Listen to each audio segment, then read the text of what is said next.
अस्सलाम वालेकुम everyone, welcome back to another episode of profile. आज के जो मेरे गेस्ट हैं ये प्रोफेशनल रियल्टर्स हैं और बड़ी इंटरेस्टिंग इनकी स्टोरी है कि इन्होंने 2 इयर्स पहले अपनी जॉब से रिजाइन किया। 3 दोस्त थे, जॉब से रिजाइन देके रियल एस्टेट इंडस्ट्री में है। माशाल्लाह अभी 2 इयर्स से ये अपनी रियल एस्टेट कंपनी रन कर रहे हैं जिसका नाम है 3 realtors private limited. Thank you so much Ahmed, Bilal, Hamza, Gul और उनके तीसरे पार्टनर अपने बिजी शेड्यूल की वजह से यहाँ पे अवेलेबल नहीं, तो आप लोगों ने टाइम निकाला, thank you so much. Thank you आपने इनवाइट किया हम लोगों को। तो इनसे इनकी स्टोरी जानते हैं और कुछ मैं क्वेश्चंस करता हूँ। नंबर 1 क्वेश्चन मेरा ये है कि प्रोफेशनली अब रियल एस्टेट इंडस्ट्री में कैसे है, थोड़ा सा अपना बैकग्राउंड बताएं।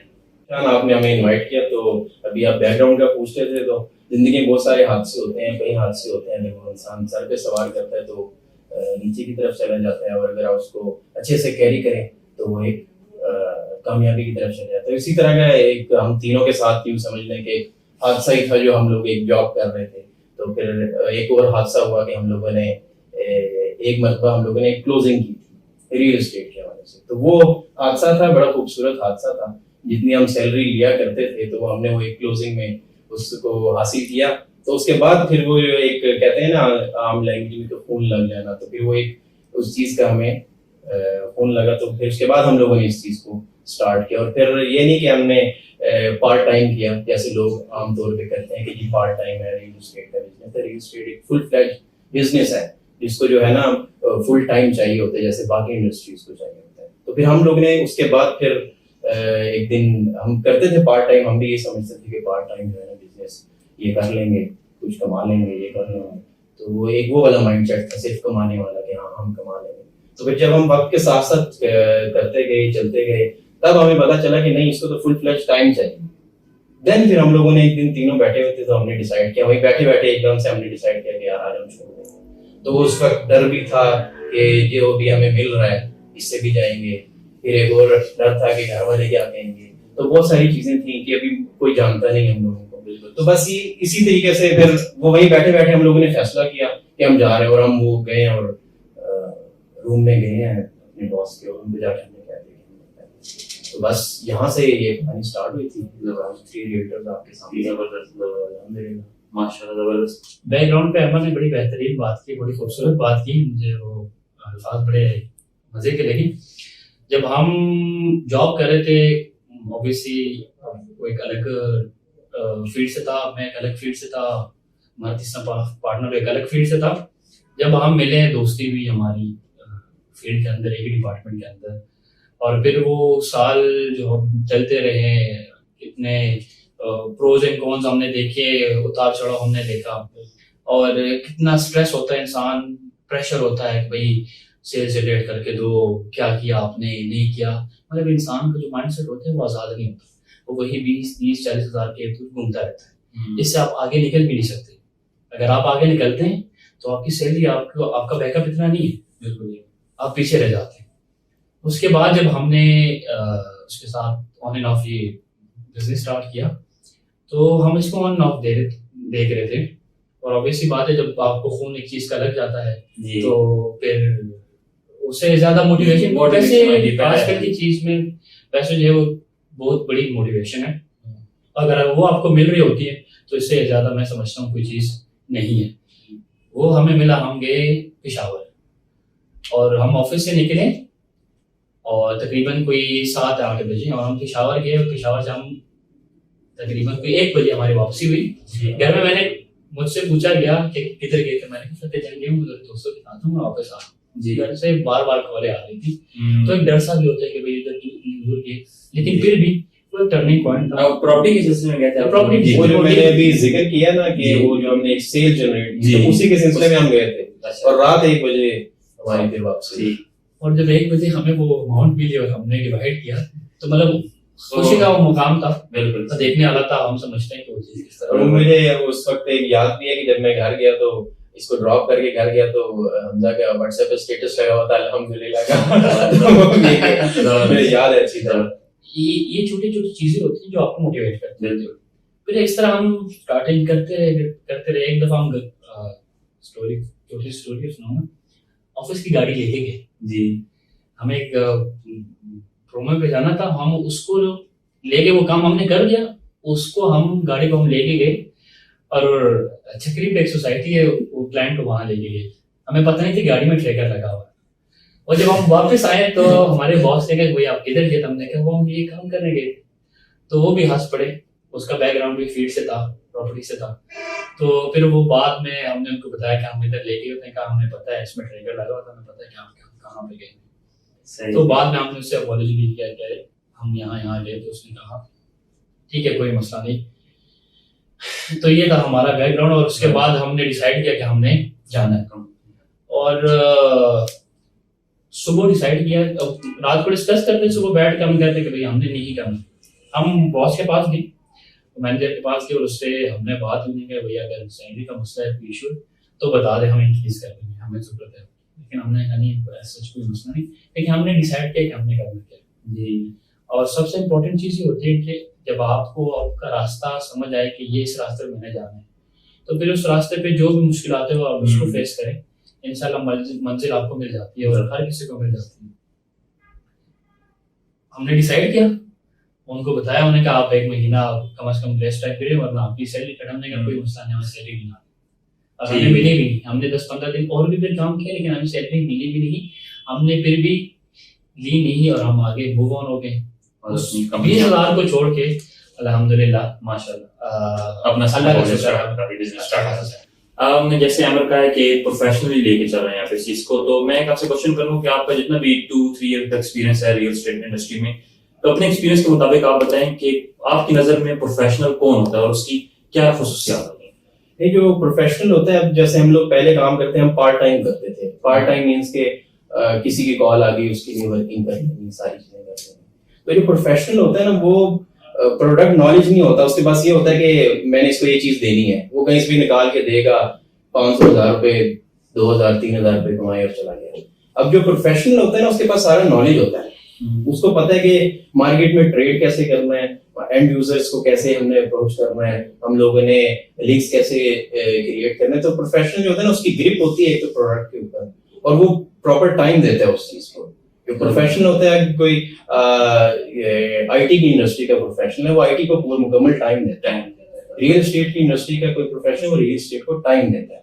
तो ये नहीं हो सकता पार्ट टाइमर। बाज हमारे यहाँ बहुत सारे पार्ट टाइमर हैं जो अपने आप को कहते हैं कि हम लोग रियल्टर्स हैं, हालांकि वो रियल्टर नहीं है, वो पार्ट टाइमर्स हैं जो कि वक्ती तौर पे आते हैं। जिस दिन मार्केट जो होती है डाउन होती है, उस दिन सब निकल जाते हैं। जो प्रोफेशनल होता है, वो जो भी सिचुएशन होती है, वो उसमें अपनी इंडस्ट्री में रहता है। तो ये एक तो आप ये कह सकते हैं कि आपकी डेफिनेशन ये आपकी नजर में प्रोफेशनल की कि किसी भी इंडस्ट्री का वो बंदा है, तो वो जो फुल टाइम उस बिजनेस को दे रहा है, वो प्रोफेशनल एग्जैक्टली फुल टाइम दे रहा है, और उसको उस बिजनेस का नॉलेज भी है।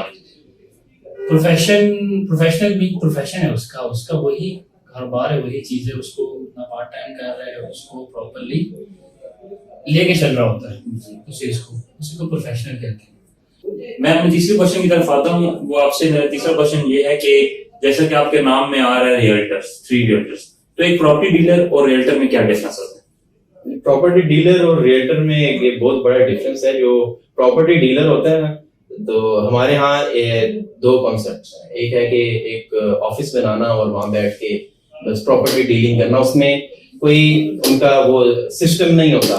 जो रियल्टर होता है, वो एक प्रॉपर कंसल्टेंट होता है, वो आपको चीज परचेज भी करा के देगा, वो आपकी सेल भी करेगा, वो आपको गाइड भी करेगा कि ये इन्वेस्टमेंट यहाँ पे करें, ऐसे करें, ऐसे करें। जो प्रॉपर्टी डीलिंग होती है, उसके बीच में सिंपल एक ऑफिस होता है, और जो रियल्टर्स जो बनते हैं, वो एक प्रॉपर बिजनेस होता है।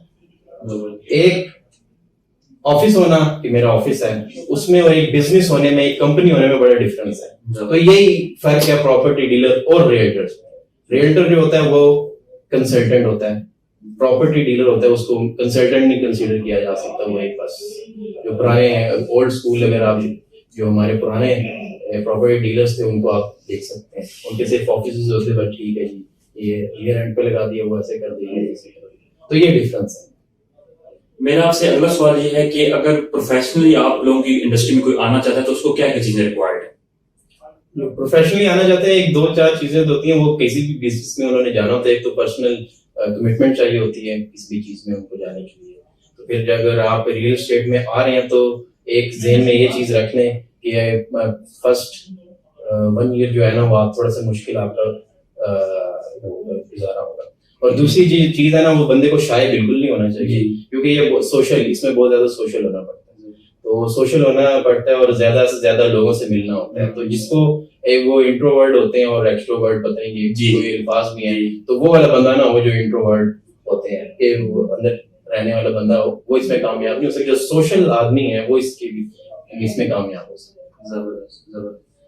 इसी से मैं अगले क्वेश्चन की तरफ जाता हूँ कि जैसा कि आपकी कंपनी का नाम भी 3 रियल्टर्स और आप 3 पार्टनर्स हैं, तो नॉर्मली मेरा एक्सपीरियंस भी ये है कि जितने मेरे फ्रेंड्स है, या अगर वो 2-3 दोस्त मिलकर अगर अपना कोई स्टार्टअप लॉन्च करते हैं या अपना बिजनेस करते हैं, तो स्टार्ट में तो बड़े मोटिवेट होते हैं, लेकिन कुछ अरसे बाद कोई कंफ्लिक्ट आने लग जाते हैं कि यार एक बंदा काम नहीं कर रहा, एक ज्यादा प्रॉफिट रेशियो दे रहा है।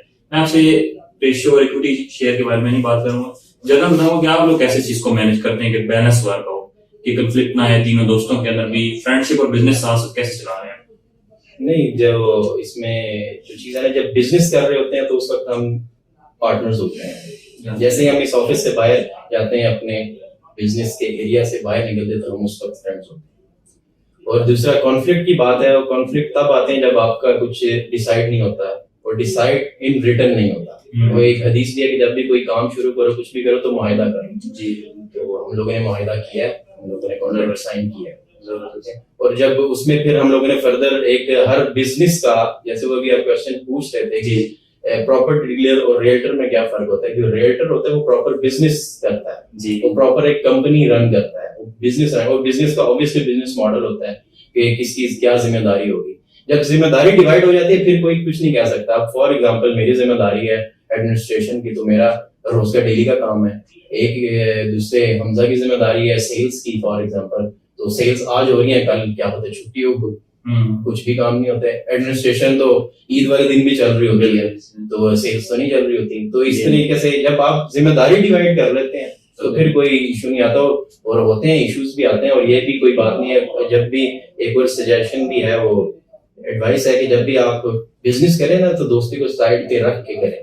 तो जब बिजनेस की डिस्कशन होगी, और हम लोग लड़ते भी, हम लोग उसको कॉन्फ्लिक्ट को सॉल्व भी करते हैं, तो ये चीज है। हमजा से मेरा क्वेश्चन है कि एक जो प्रोफेशनल होता है, रियल एस्टेट का प्रोफेशनल है, उसके पास कौन सी टूल किट होना बहुत जरूरी है, और किन चीजों पे वो इन्वेस्ट करे कि उसकी पर्सनल ग्रोथ हो? शुक्रिया जिशान। एक प्रोफेशनल रियल्टर के पास जो इक्विपमेंट होनी चाहिए, सबसे पहले उसके पास, हर एक इंसान के पास एक विजन और मिशन होना चाहिए। जिस इंसान के पास सोच नहीं है वो कुछ भी नहीं है। उसका प्रॉपरली एक माइंडसेट होना चाहिए, और माइंडसेट भी ऐसा होना चाहिए कि प्रॉब्लम सॉल्विंग माइंडसेट हो। अगर वो नहीं है तो वो इस फील्ड में नहीं चल सकता। उसके अलावा उसके पास जो है वो खुद ही सेल्फ मोटिवेटेड होना चाहिए।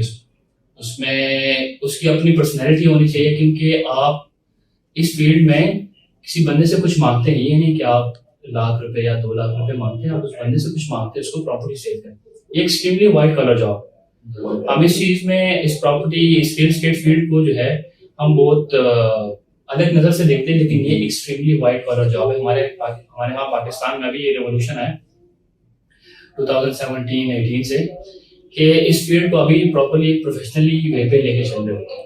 पहले वही प्रॉपर्टी डीलिंग वाला सिस्टम था, अभी ये शिफ्टिंग हो रही है रियल्टर की तरफ। रेवोल्यूशन आ गई, तो ये रियल्टर की तरफ जो है ना, इसकी शिफ्टिंग हो रही है। तो सेल्फ मोटिवेटेड होना चाहिए, इसका प्रॉपर्ली एक माइंडसेट होना चाहिए, और माइंडसेट भी ऐसा कि प्रॉब्लम सॉल्विंग हो। उसमें कुछ भी चीज आपके सामने जो भी प्रॉब्लम आए वो उसको सॉल्व करता रहे। नॉलेज होना चाहिए उसके मार्केट में भी, नेशनली और इंटरनेशनली। अगर उसके पास ये चीज है, कन्विंसिंग पावर हो, उसका रिलेशनशिप स्ट्रांग हो, पीआर उसका अच्छा खासा हो, तो वो बंदा जो है वो एक प्रोफेशनल रियल्टर है इसी जमाने में। वरना आप है पीछे प्रॉपर्टी डीलर की। और फिजिकल टूल किट क्या होना चाहिए, उसका फुल डे का जो प्लान आउट होता है वो किस तरह होगा?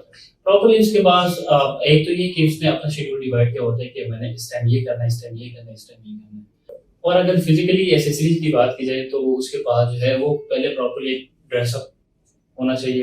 उसके बाद जब ऑफिस आते हैं तो ऑफिस में उसका प्रॉपर्ली एक सेल्स प्रोसेस होता है, उसको फॉलो करना होता है। कितने लोगों को मैंने कांटेक्ट करना है, सेल्स टीम के साथ बैठना है, उसको क्या चीज मिसिंग है, कौन सी इन्वेंट्री है, मार्केट रिसर्च उसकी होनी चाहिए कि मार्केट में क्या चीज चल रहा है, कौन सी ट्रेडिंग चल रही है, क्या चल रहा है क्या नहीं चल रहा, मार्केट की नॉलेज होनी चाहिए।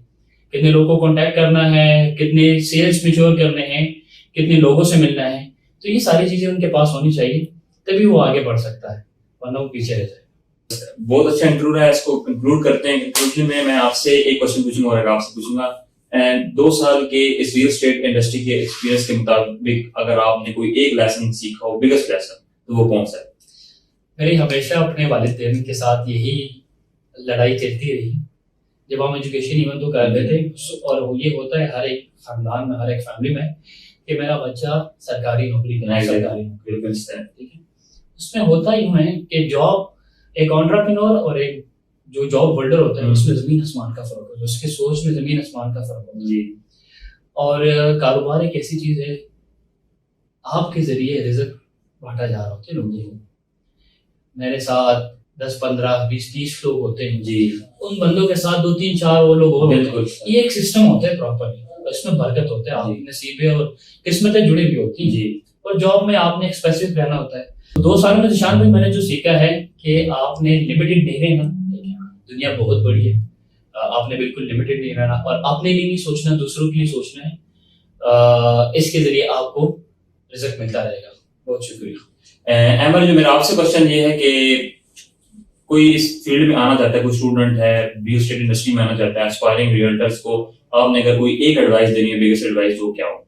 एक एडवाइस तो जो इन्होंने अभी लेसन दिया वो एडवाइस होगी, आपने सेल्फिश नहीं होना, आपने दूसरों का भी सोचना है। और दूसरा ये है कि जिसने ज्वाइन करना वो प्रोफेशनली इसको ज्वाइन करे, मींस एक बिजनेस इसको बनाए और या एक कंपनी बनाए इसको। इसके वो ऐसे ही जिस तरह प्रॉपर्टी डीलर्स होते हैं या फ्रीलांसर, एज ए फ्रीलांसर इसको ज्वाइन ना करे, एज ए बिजनेस इसको ज्वाइन करे।